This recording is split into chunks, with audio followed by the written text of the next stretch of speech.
Writing in the Business Post of the 9th of March of this year, Lucinda Creighton, former politician with Fine Gael and Renua, and now right-wing columnist, ventured the opinion that Ireland, that is, the Republic of Ireland, needed to vastly increase its armaments, effectively negating many years of neutrality.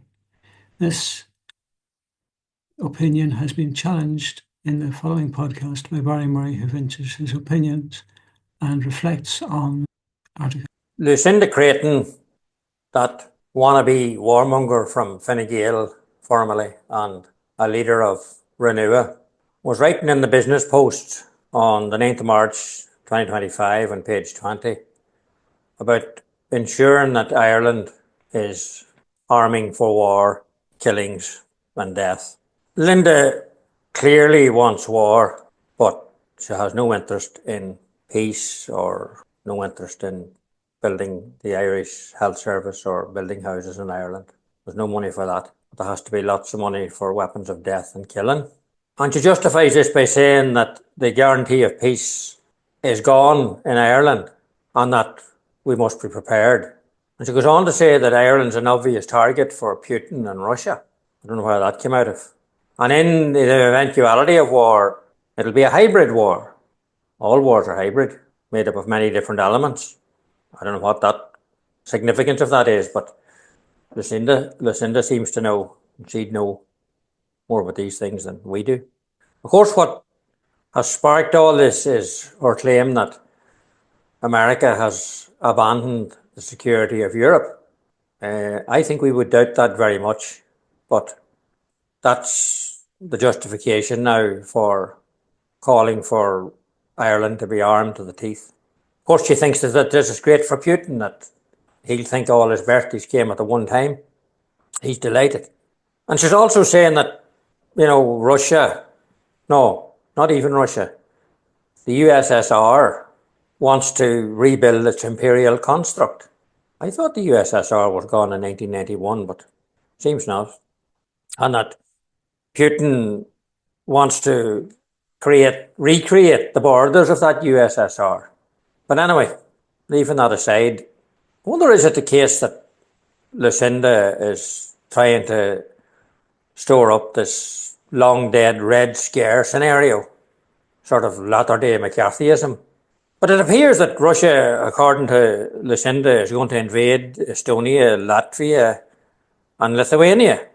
Now, why they would pick those countries as opposed to France or Germany or Spain or indeed the UK seems a bit odd. However, again, she's the one that knows all this stuff.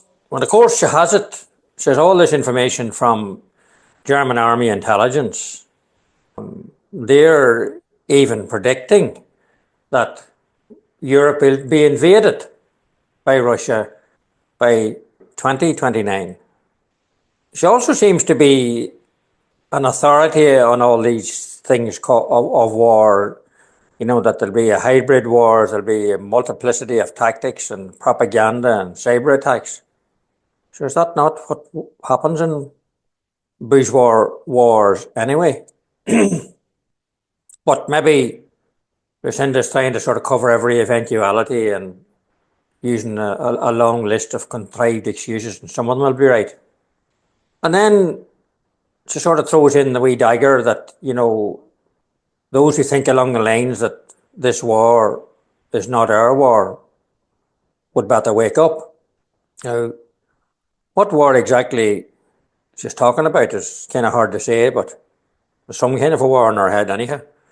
And the thing is, I wonder, did Lucinda or any of her other warmonger friends ever call for a wake-up within the world in relation to the slaughter and genocide, in, for example, in Palestine? Doubt it very much.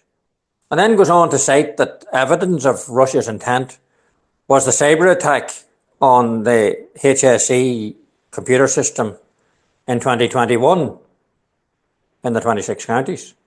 Even though it's well documented that this cyber attack was in fact an attack by criminal elements based in Russia, and it was a money-raising exercise. But what she neglects to mention is that the software actually used in this attack was American-made, called Cobalt Strike, and supplied by a company called Help Systems. And she doesn't mention that the protection in Ireland, the 26 counties, of the wider software system in Ireland only has a budget of 5 million per annum. It seems incredible. So, I mean, if some criminals around the world find out that the Irish system is so weak and there's only a minuscule budget of protection per annum, what do you think they're going to do? But the other question is, you know, how is this attack on the HSE linked to rearming Ireland, and how is it linked to neutrality or sovereignty or security? What has it got to do with any of these things?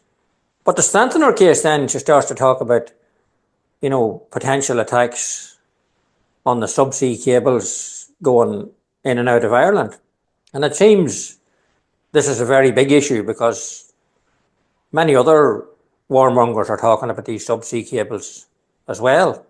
But the thing is, has there been any recent attacks on subsea cables by any military force, and in particular by Putin or Russia?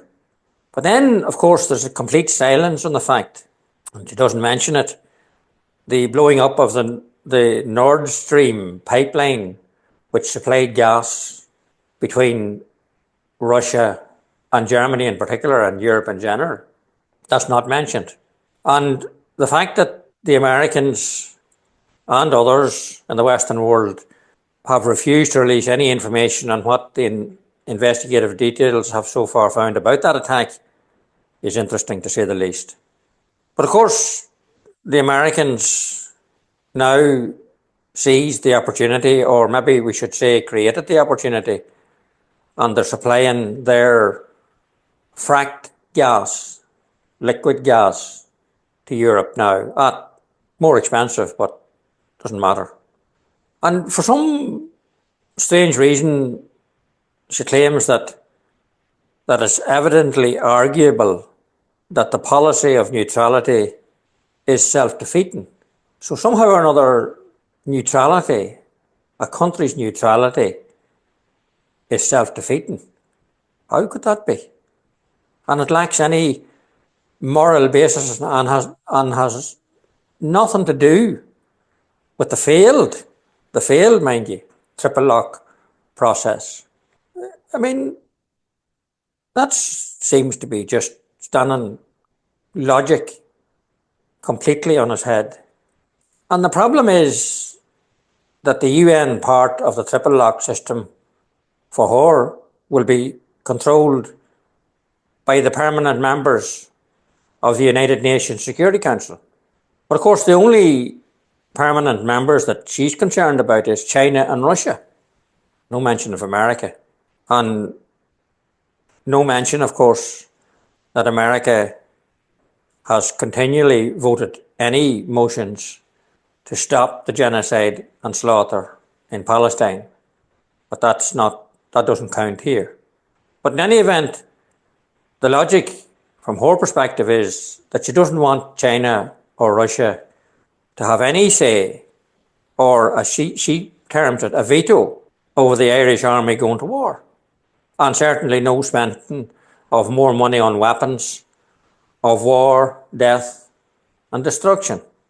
We would have thought that was a good thing, and I'd say most Irish people would think that it was a good thing that Irish soldiers and sons and daughters and grandsons and granddaughters and nieces and nephews wouldn't have to go to war or wouldn't be sent to war. Rich men's wars, to be slaughtered and killed in the battlefields. But worse than that, any Irish political party or grouping, and particularly the left in Ireland, as she calls them, who is against this militarisation of Ireland and the arming of Ireland, have no interest she says, in Irish sovereignty, Irish security, or indeed Irish neutrality, and goes on to say that Ireland can't bury its head in the sand and must join the rush to arm itself along with its European neighbours.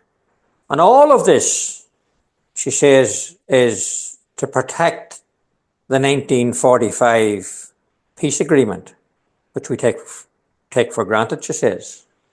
Well, one thing for sure is that the Russian people and their armies didn't take the 1945 peace process for granted, and were certainly key and instrumental in ensuring a peace process to the tune of 20 million people killed in Russia fighting and defeating the Nazis. But of course, that doesn't suit now the new warmongering narrative. As the old saying goes, eaten bread is suitably forgotten. And what would Russia want with Ireland, or indeed Europe for that matter? I mean, there's more oil, gas, minerals, and whatever else the human race thinks it needs in 1 square kilometre of Russia than there is in all of Europe and Ireland put together. But of course, it was okay when all this cheap gas was coming in to Europe. It was great. It meant that the business classes, the capitalist classes, could manufacture stuff that much more cheaply and make better profits. But then, of course, the Americans, they had their own ideas. They wanted to get their gas in to the exclusion of the Russian gas. So maybe the blowing up of the Nord Stream gas lines from Russia to Europe might have helped. But then her solution to the 1945 peace process is a program for war, a program for death, and just throw the 1945 peace process out the window. And all of this is in the name of the protection of our citizens, she says, and our economy. That's the most important bit, because the powerful and wealthy want to ensure that the economy gets even better. And through the military-industrial complex, that's very likely that it will. But the laughable part of it all is, if it wasn't so serious, she says that a couple of jets and maybe an odd battleship, new or second-hand, wouldn't matter, would do the trick. And that some kind of a fixed aircraft carrier. Now, I don't know what that means, other than, could it mean American, British or French aircraft carriers parked around the island of Ireland to protect it? Maybe it is, I don't know. But all of this anyway, the Mickey Mouse purchases of military equipment, it would have a significant impact on protecting us and save us from the Russian red hordes. What nonsense. Unbelievable nonsense altogether. But dangerous nonsense. Of course, the other thing is that all this proposed and eventually probably actual military spending will find its way into the pockets of Lucinda's business friends and those of the elite and ruling class in Dublin through the various channels of brown envelopes that are famous in Ireland. But anyway, it doesn't really matter about any of that. There's a plan B.